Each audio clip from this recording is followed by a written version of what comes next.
Hello, and welcome to the Sweet and Spice Podcast. My name is Kate. And I'm Cecily. And today we have a special episode, because I did not read a book. Because we decided to hop onto the off-campus show kind of bandwagon here. Because I had had covered The Deal, I believe in season 1. Was it that far? I think that was season 2. I think I covered it. Was it season 2? I think so. It was one of our previous 2 seasons. And I have some thoughts. And I want to just go over them because I really liked the show. First of all, I'm going to say right now, I did like the show. It was a good show. I liked it. I liked a lot of what they did with it. So now we're going to dive into that. I guess instead of trigger warnings, you get spoiler warnings? That's probably the best way to put it. Now, with this show, being that it's based on a spicy book, it is actually rated mature. It was, in fact, season 1, episode 5. I thought so. It was like one of the first couple. So many seasons. This book has been out for a very long time. This is like an older book. I mean, not to mention there's a plethora of shows coming. Fourth Wing just got greenlit with Michael B. Jordan, which would be worth it just to watch Mr. Michael B. Jordan. He's not going to be in it, as far as I'm aware. He's just producing it, or directing it. Darn. He might be as like one of the professors or something, but he's not going to be a main character in it. All the main characters are like early college. Lame. So, Butcher and Blackbird has a movie. It does. They have finished the script as far as I'm aware. So I'm excited about that.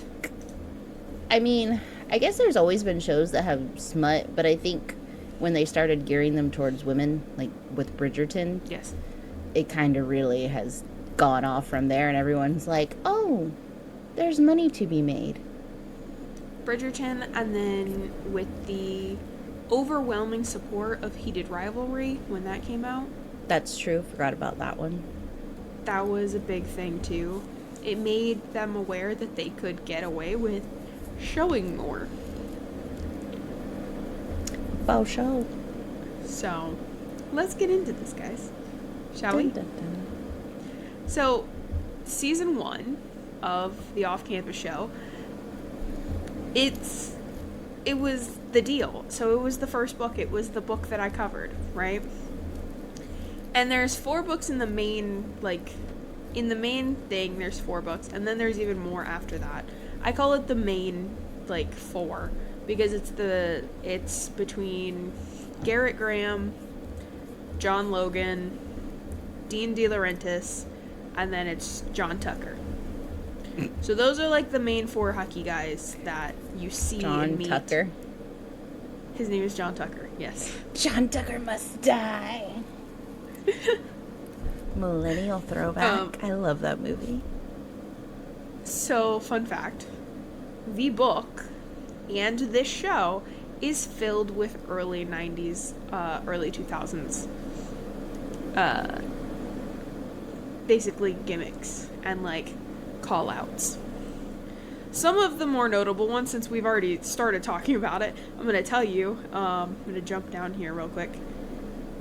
So, I will say, this show very much feels like a very, early 2000s rom-com in the way that they edit it, in the way that they shot it, in the flow of it. So, it was really cool to, have that throwback, because I love watching those movies, and they're some of my favorites is to watch the older rom-coms, because they were done, they had more yearning, they had more of the big fancy things happening to get the girl. I'm just a girl. Yeah, exactly. And I just thought it was really cool. I'm looking for my note about what ones it covers. I also love how you totally just used yearning, and I'm just thinking of all these wild movies that I watched back then, and it's yearning. hilarious. So the rom-com Also- Easter egg references. Go ahead. What? Oh no, it was just a tangent. Yearning for some learning from a Goofy movie too. Yeah. You're welcome. So some of the rom-com Easter eggs that were like referenced here was they referenced Legally Blonde. They referenced 10 Things I Hate About You. They referenced Yes. 16 Candles like twice, I think. Love it. There was even like a Twilight reference somewhere. There were like little references, and there were probably some that I didn't catch because obviously like you can't catch them all, right? They're not the Pokemons. They're not the Pokemon. You're probably not the appropriate age to catch them all. I mean, I watched a lot of those though. I think there was a She's the Man one as well. There were a lot of them that like probably were in there and I just didn't catch them. So going into like the actual show, first of all, in the book, Justin, her crush, is a football player. We all remember this. He's no longer a football player. He is now a singer. He's a musician now. So this changes the plot a little bit. I mean... Because now him and Hannah, who's our main girl, right? Now they're working on this pop showcase, which in the book it's like a winter showcase, and she had to deal with Cass. I will tell you right now, Cass was awful. I hated him in the book. You were supposed to hate him, though, to be fair. They put Cass in the show for about like a single scene, split second of him just like judging her piece, like brought there. And I thought that was a really cute little like addition. They don't say his name is Cass, none of that. But one, you know who he is, just based on his like the way he carries himself. This actor did a really good job with that, with the arrogant, snotty, like I'm better than you kind of thing. But also, if you actually go to the credits and like pause it, because you know how Amazon, if you pause it, it'll tell you what actors and who their roles and stuff are. His role was literally Cass, and I was like, oh, I hate you, and I knew that I did. Okay, so with that said, Logan, because John Logan and John Tucker have the same first name, they just call him Logan and Tucker. So that's what you're going to hear me call them. That's across book and show, right? Logan suddenly has a sister in the show. She runs the gossip account for Briar University. Okay. She runs the like Briar University gossip account. Girl. Very similar. The thing about it though is so many people are like upset about this and that. I'm not, because it gives more of that like 90s to early 2000s like narrator within the story kind of feel. Artistic license. Yes, and I will tell you right now, this is not exact copy-paste, right? I've both reread the book recently, or at least kind of recently, not like super recently, but I've reread the book, and I like obviously watched the show. I will say, like, a lot of people are like, well, how would these four boys be okay with this girl coming in and sharing everything about their lives? First of all, they're hockey players. I don't know if you've ever met a jock from college. They don't care as long as it does not get them kicked out of sports and doesn't get them in trouble. Those are the two things. They don't care. If it doesn't get them kicked off of their sports team or get in trouble with their coach, and if it doesn't get them like majorly messed up through the college, right? Also, hate to say it, her brother is like one of the main people on the team. He's a starting line who runs on a scholarship, and she constantly tells him, hey, you need this scholarship. We can't be here without scholarships. That's why we're here. I don't think she's going to do anything to specifically, one, get any of her like, brother's friend's mad. Because then her entire gossip thing is gone. Like, she has no connection then anymore. Right? But 2, True. I don't think she's going to jeopardize her brother or her brother's friends. Because her brother's friends, like, they're really close. Garrett is technically her brother's best friend. So I actually kind of liked her being an addition to it. That being said, I did think it was interesting. They have brought up the fact, because from my understanding, granted, I have not finished the other 3 main books. I'm working on them right now, and then we'll do an episode covering those 3. But I will say, like, from what I've heard, a lot of Logan's story revolved around his brother, and who the creator did say he does still have the brother. The brother just didn't disappear. The brother still exists. She's just not sure how much of a part he'll play. If, like, but he does exist. Like, Logan is now a middle child in this universe. He's not, like, just the kid, right? He's the invisible middle child. Not really, but yes. It's complicated. It be that way, y'all. But also from my understanding, a lot of Logan's story happens internally, like, in his brain, right? A lot of it is him talking to himself and thinking. So I think bringing the sister in kind of voices a lot of that out loud. And I think that's important, because it is very hard to adapt a book that is set very, like, forward in the mind into a show without having it seem gimmicky with over narration. Especially when the first season didn't have that, like, narration of thought. Right? So. Yeah, I mean, you've got to have some artistic license. I mean, I'm very much sometimes make the movie just like the book, but sometimes you just can't. Yeah. Also, a lot of people were, and a couple of my points are saying, like, I wish there was more of this. But I will say, with my I wish there were more of this, I kind of understand why there wasn't. Because the show has 8 episodes, right? They're hour-long 8 episodes. However, the show was actually written as 10 one-hour episodes that then Amazon told them they were not allowed to have those.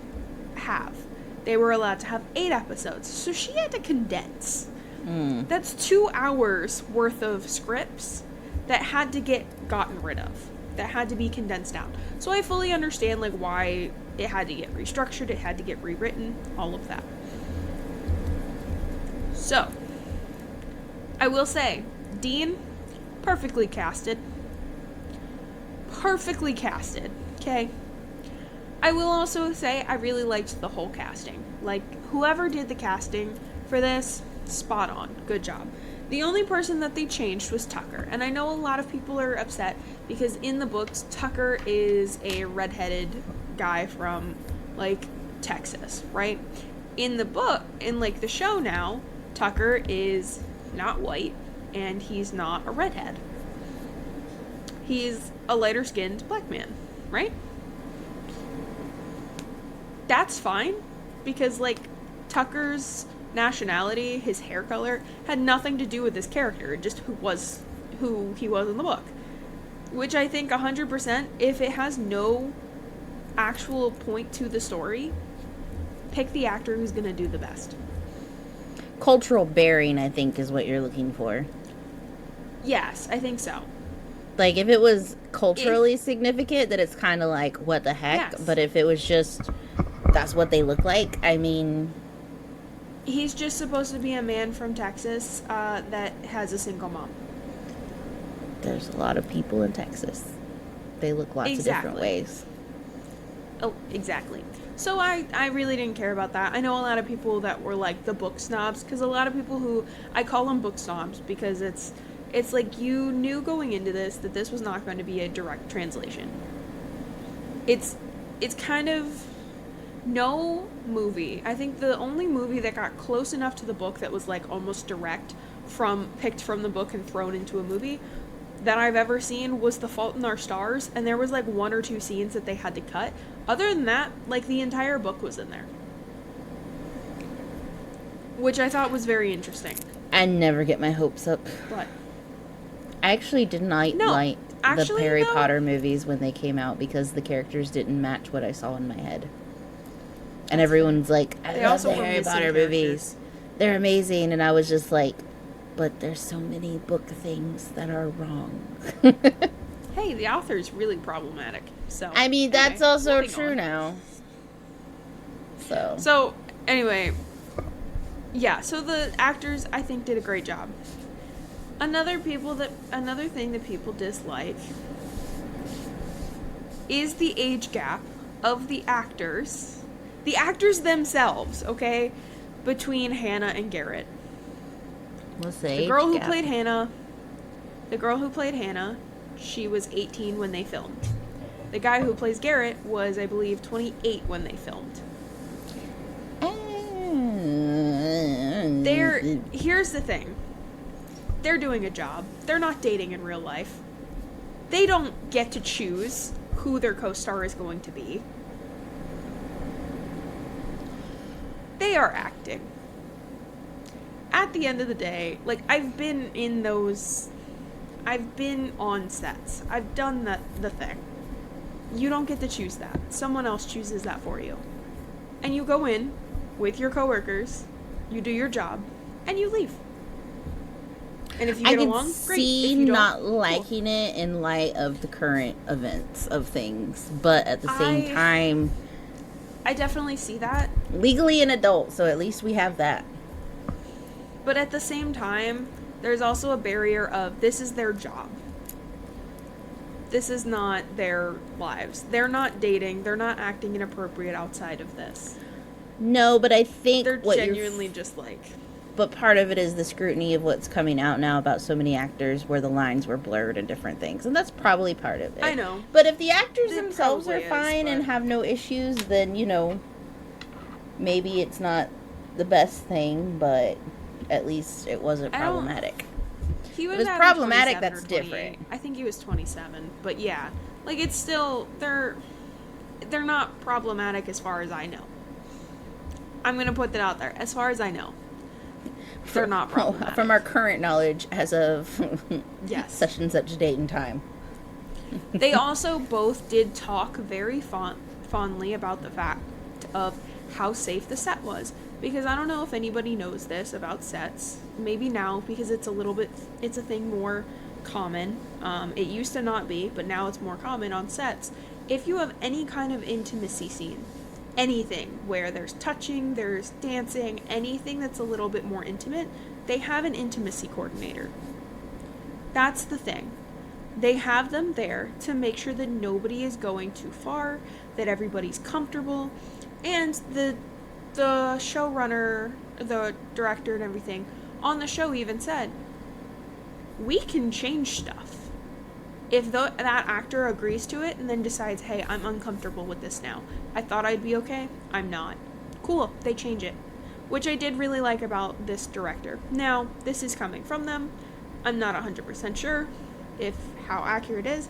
But to be honest, she's a newer, I think she's millennial, like, age range. I'm going to say it's probably okay. But to be fair, again, we only know what we know. That being said, the other thing that people were like die hard about was the hands-off rule being different. They changed the hands-off rule, which is like one of the big things in the book. Do you remember what the hands-off rule was? No. Basically, Hannah broke up with Garrett because Garrett's father threatened basically threatened to disown Garrett and like take away his money and stop paying for everything, basically. Garrett's dad is terrible. Garrett has major daddy issues. So Hannah did that. She broke up with him. And Garrett, knowing that the reason that she gave him was bullshit, for lack of a better word, he made a giant campus-wide hands-off rule. Nobody was allowed to ask her out. Nobody was allowed to touch her. This and that. Because he was like, I'm going to get you back. I know that there's some reason that you're not telling me. I want to know before I do anything. If you still don't want me, even after you tell me the truth, fine. But, like, I'm not going to, In the new one, Garrett actually breaks up with Hannah. So it doesn't make sense for him to actually have a hands-off law, right? So what it is that rookies on the hockey team started a rumor that I saw a clip of this. Law. Yeah. They basically started a rumor that there was a hands-off law, and Garrett, like, blatantly told her, I didn't do that. You're free to date whoever you want. Like, I understand that. Because here's the thing. Garrett doesn't want to be like his dad. He thinks he's being like his dad because he did something. It's pretty bad. Obviously, they figure it out and make up and stuff. I did appreciate that Hannah's backstory did not change. That was such an integral part of her story and how they became comfortable with each other and, like, really became comfortable with each other, that it was integral to her character. And I'm very glad that they did not change it or even sugarcoat it. Do you remember or no? I know it's been a while. I do remember that. You do remember. Okay. For those of you who might not remember, maybe just go back to that episode. I'm not trying to talk about it here. We might a little bit, but we're not trying to go into depth about it. Watch the show, though. It's very good. Again, we talked about Garrett being the one that broke up with Hannah instead of the other way around, like in the books. It makes sense with the way that they wrote the show. In the book, it makes sense that Hannah did it. But in the way that the show was written, it makes more sense. We get little Dean and Allie sneak peeks. Allie is Hannah's best friend. She does end up with Dean De Laurentiis in the books. Hers is the third one. And we do get little sneak peeks. And they have said that next season, season 2, is actually about Dean and Allie. Right? It's been confirmed. That's who that season's focusing on. Nice. So we get the little Dean and Allie sneak peeks, and it's really cute. Like similar in the book, Logan yearns for Hannah. I think that the show actually did it better than the book. And I know I'm gonna be, like, fully canceled for that. But here's my opinion on this. He knew her before Garrett did. In the show, he knew of her, he knew, like, who she was before Garrett did. Before Garrett even noticed her. Because she is still a diner, like, she still works in a diner, but it's a diner and a bar, right? It's a bar and diner. So they changed the, like, 60s Arab diner that she used to work at, called Della's, into, like, a bar, which, called Malone's, I think, which I'm fine with. It was kind of, it needed to be updated, and it was fine like that. But yeah, Logan knew of her beforehand. Logan fixed Hannah's car, and then Hannah's car died. She calls it a blue Baru, because it was a blue Subaru. It's a funny little joke. But Logan, like, one of the main parts of Logan's story is, like, him wanting Hannah, but also not wanting Hannah, because that's his best friend's girlfriend. Right? Correct. So it's, like, a big deal. They did keep the scene where Garrett kind of gets Hannah back into trusting and being able to have pleasure with a guy. The way that that is written, though, in the book, and it's in the show, too, is that he makes her feel comfortable. They start trying to do it because she asks him to give her an O. The fireworks Valid request. O, right? Valid request. And he was like, okay, I can do that if that's what you want. That's fine. So she goes, they were like, yeah, I kind of want that to happen. And so he's like, okay, cool. And they're still friends. They still have, like, the deal going on. She just wants to do this with somebody lower stakes. So that when she, like, finally gets with Justin, she can perform and it's not awkward. So he tries to make her comfortable, and he does. She's safe, feels safe. But when they're getting into it, she kind of gets pulled out of it. because they're trying to go at the thing, right? But something pulls her out of it, and because obviously her backstory. And so then they do the self-pleasure scene, where they each mutually self-pleasure in front of one another. And that's how, like, the trust is built, and she's finally able to, you know, fireworks off in front of a dude. And that's where that starts.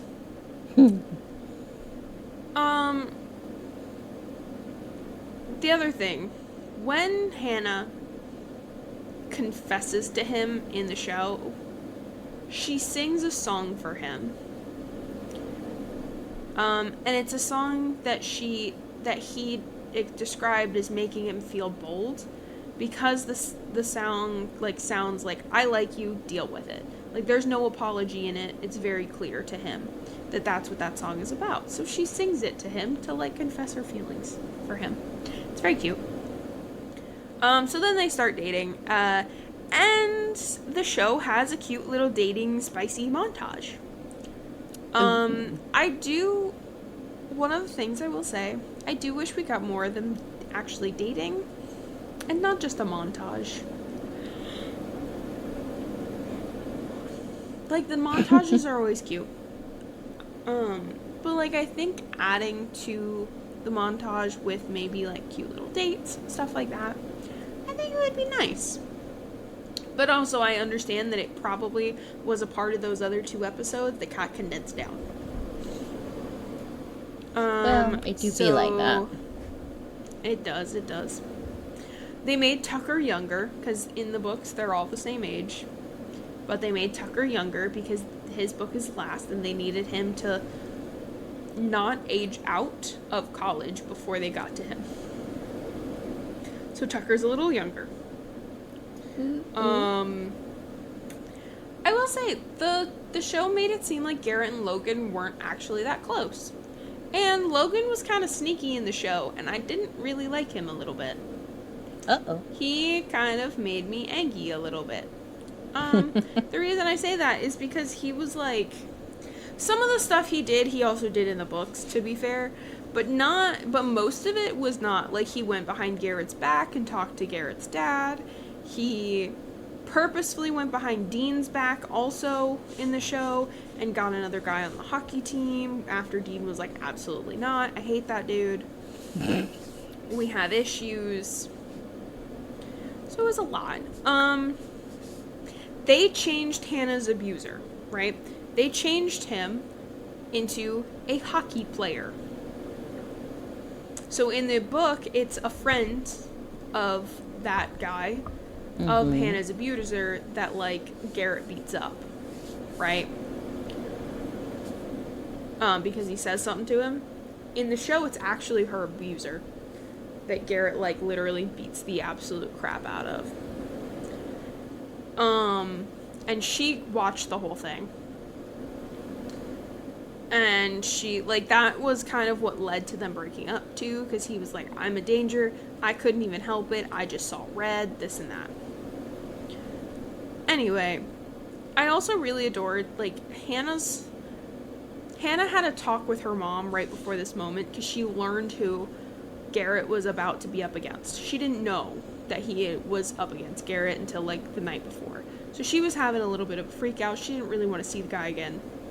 All this. Naturally.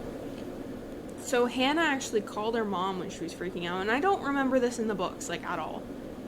She called her mom, and she's like, her mom's like, hey, Han, like, we're just over here playing euchre, or whatever the game is called. Euchre, thank you. That's the old people game. Exactly. But anyway, they're like, yeah, we're just over here playing euchre. And she's like, hi, Mom, and it's like this very, like, she was crying and everything, and her mom's just like, give me just a second. She walks off into the other room and starts talking to her. And Hannah's, like, freaking out, and her mom's like, what did you do wrong?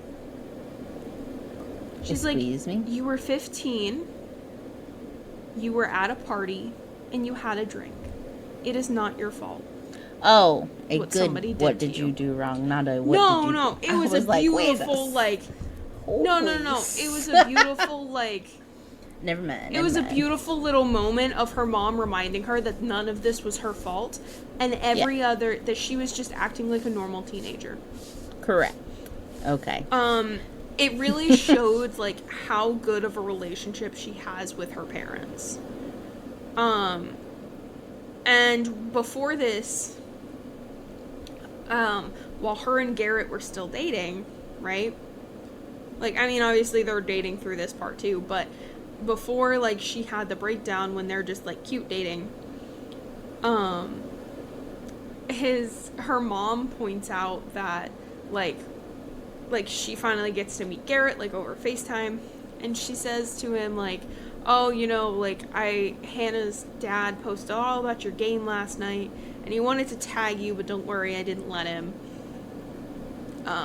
And he's like, he's just so proud of you, this and that, and Hannah's like, Mom, they lost last night, like, they lost their last game. And she's like, it doesn't matter, he's proud. Doesn't matter, he's proud. And for Garrett, that was, like, such a sweet moment, because his dad does not care about if he does anything but wins, and even when he wins, he just gives him a nod and walks off. If he loses, his dad, like, silent treatment, doesn't talk to him, nothing. What a jerk. Oh, his dad's awful. So, like, to Garrett, that was, like, such a wild, like, thing. So I liked that, like, representation. The other little things that I liked, right? There was a scene at the very beginning of the book, like, towards the beginning of the book, where it was, like, the first time, I think, Garrett and Hannah, like, kissed, and it was, like, they kissed and had this, thing where, like, he's, like, you can't blush every time, you know, whatever. Like, you can't be nervous every time I kiss you, this and that. And so to prove a point, she went over and kissed Dean as well and was, like, said some snarky comment. In the movie, I mean, in the show, it was, like, am I blushing now kind of thing. Oh, but she didn't kiss Dean. She didn't kiss Dean in the show. She kissed Logan in the show. And I think that kind of added to the fact that Logan was already gone for the girl. Like, he already noticed her. He already liked her. And it just added to it.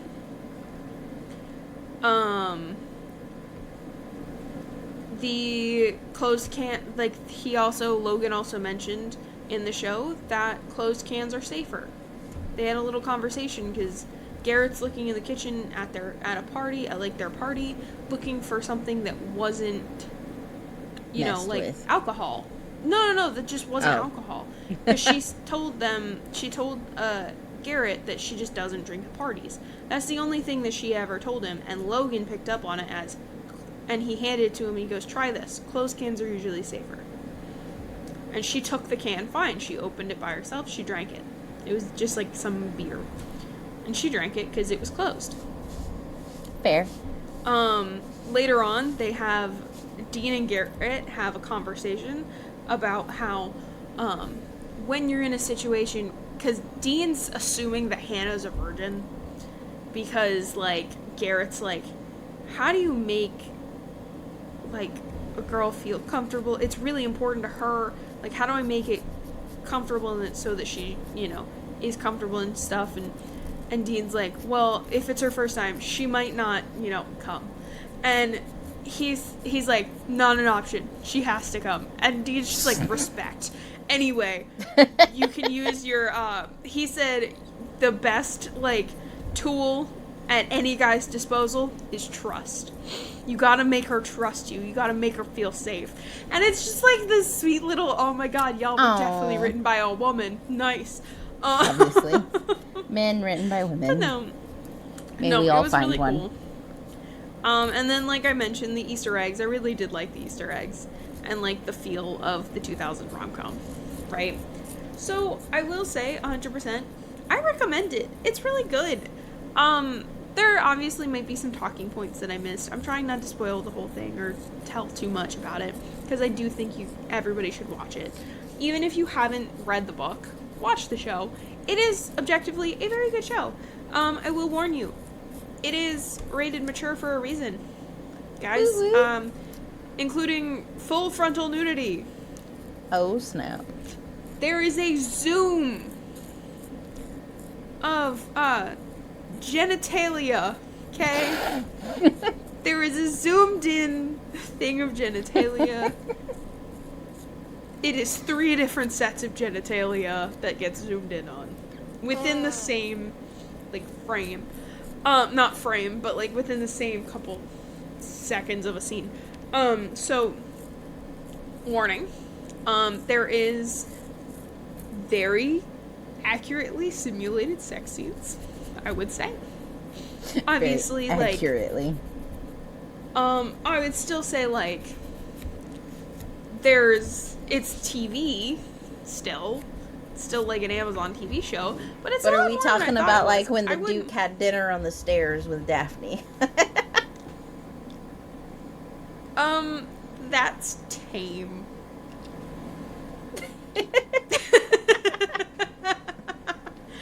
That's considered tame. Girl, have you seen Heated Rivalry? No. Okay. For those of you who have, it's not quite Heated Rivalry level, but it gets to almost there. I haven't aversion to new shows for, like, a long time. You really need to watch this one. Watch It's it like with a your thing. husband. It's like a thing. She likes watching, so for those of y'all who don't know, she likes watching things with her husband, who's been on the podcast before. Because also his like watching commentary is reruns. hilarious. You do. That's true. I need to watch it with Justin and let him talk. Maybe I could record I think some his commentary would be hilarious, considering he's one of the main, his name happens to share with one of the main characters. He'll be very disappointed if Justin is bro douche. He's not a bro douche. Well, that's good. He's just a dude. A musician dude. I do know when I convinced him to watch Bridgerton, he was like, oh my god. And then now he's all like, oh yes, new season. Which I still have not watched. Bro, you need to hurry up, because guess what? Bridgerton next season is coming out next year. We don't have to wait like 2.5 years. They are rushing this lesbian themed season. Well, yeah, they're making sure everybody's doesn't age out. Age out. I mean, think about it.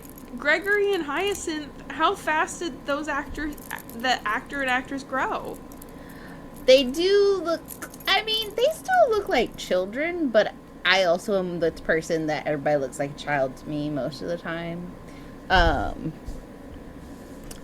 But they still, although I think Hyacinth is definitely, they gotta debut her this next season because Homegirl is looking like an adult. Yeah. But Gregory still kind of has that boyish vibe. I think she is. Yes, this whole season she was preparing. She was doing her little classes and everything. Like I think the actual actress. Yeah, I think she's like 18.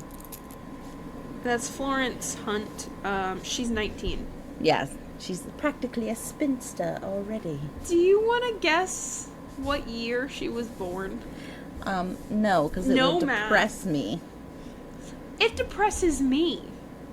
Tee-hee. She was born in 07.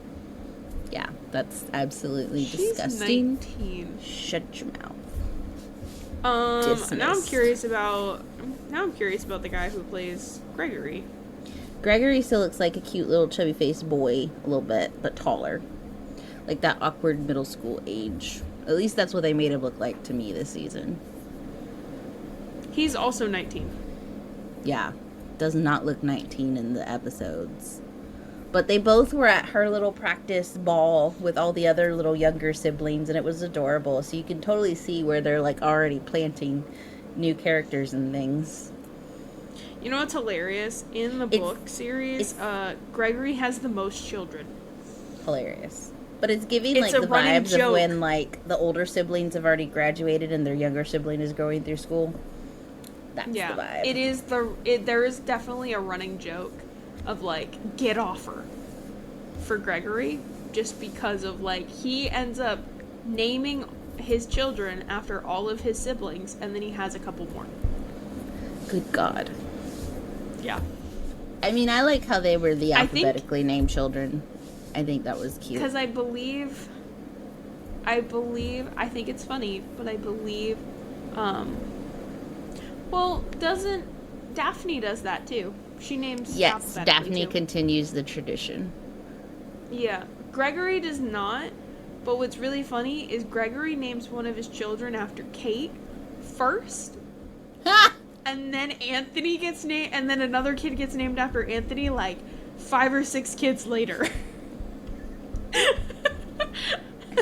That is peak sibling move. Peak sibling move. Yes, it is. It really is. Now I'm curious. Hold on, let me see how many kids he has now, because now I'm curious.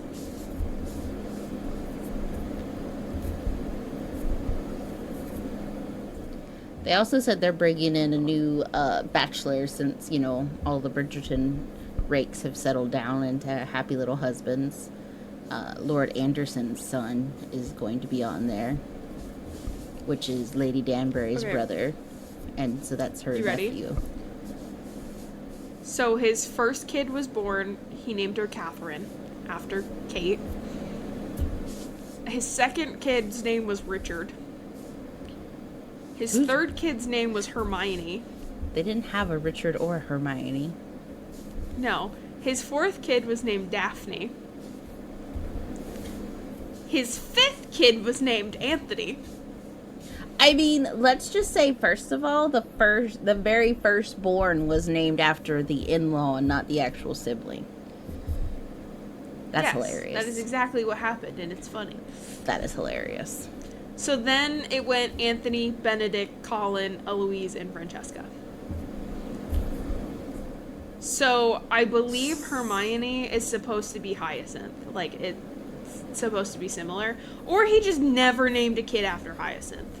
Which, fair, because closest in age got on each other's nerves. Yes.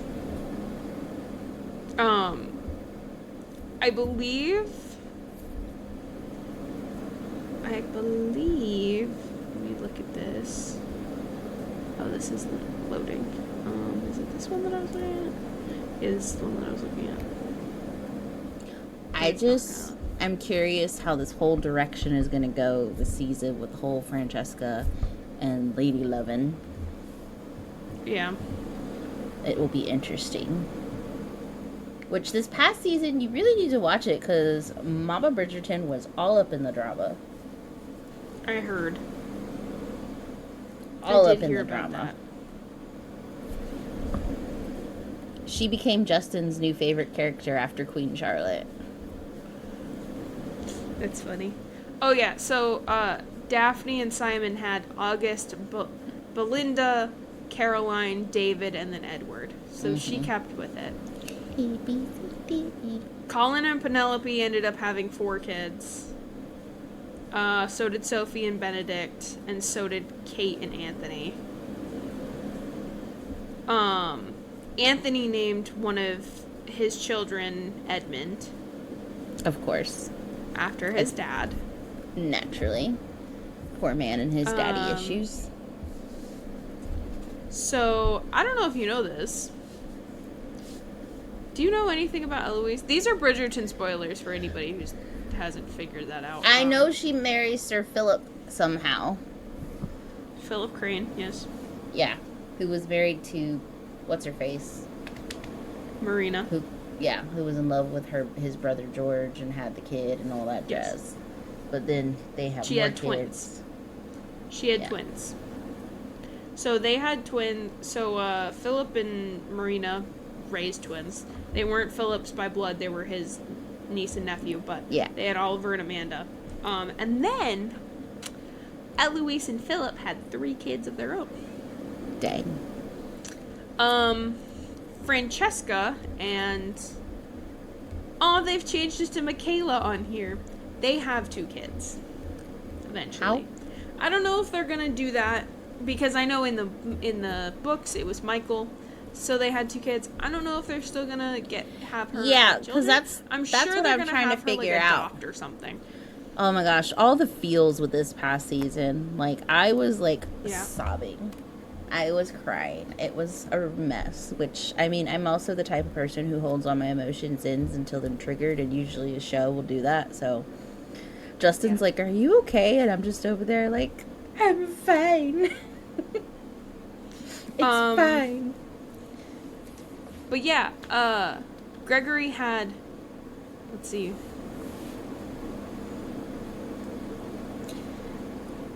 9 kids. Yeah, 9 kids. You would think, being the youngest of 8, he would have been like, heck no. But nah, He's not he the was all youngest like, though. oh well. He's the youngest boy, which basically makes you He's the youngest youngest boy. because you're a boy. Hyacinth, Your mommy's Hyacinth precious is the baby youngest. boy. Yes, but check any Let's dynamic be where honest, there's... Violet does not do that to her sons. I mean... Probably because the older 3 are total chaos, and... Colin was not. Yes, he was pretty chaotic.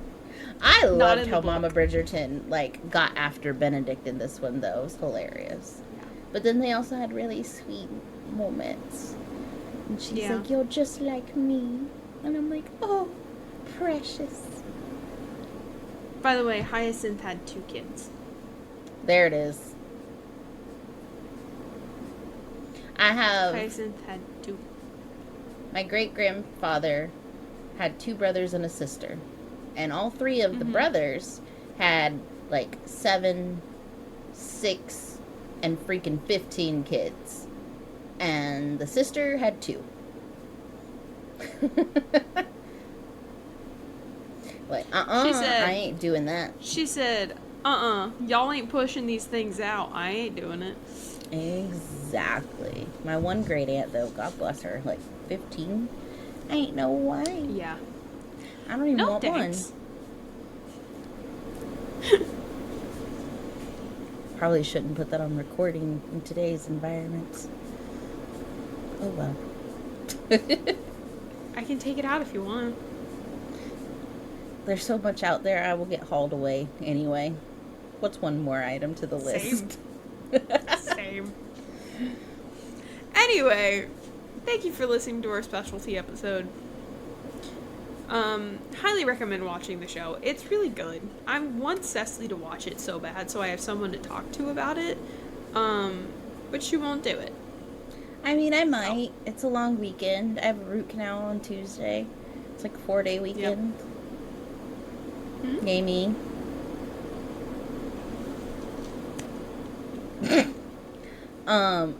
Next episode, I'm probably going to review more of the Lost Girls series by Holly Roberts because I'm obsessed. I finished the second one about Goldie, and now I'm reading the one about Cinder, and honestly, Cinder has become my absolute favorite so far. Are you there? My screen went black and scared the crap out of me. I was like, no. Alright, Panic. well, I gotta get to bed, and I think so do you. It's another long day. I was at work pretty late today, yeah. I had to wake up at 5:30 to roll at 6, and then I had a meeting after work, and tomorrow I have to go to drop kids off, and then go back for a meeting, and then go to a school play, because I'm a good aunt, and everyone else is chaos, and go back to the office and pick up said child, I think, unless I take him home early. I don't know. If I take him home early, my life will be infinitely easier, so I should ask about that. Anyway. Yay! Follow us. It's linked down below. We have Instagram, TikTok. Follow us on Spotify or Wherever Amazon you Music or wherever you listen. Bye! Happy reading. Happy watching. Bye!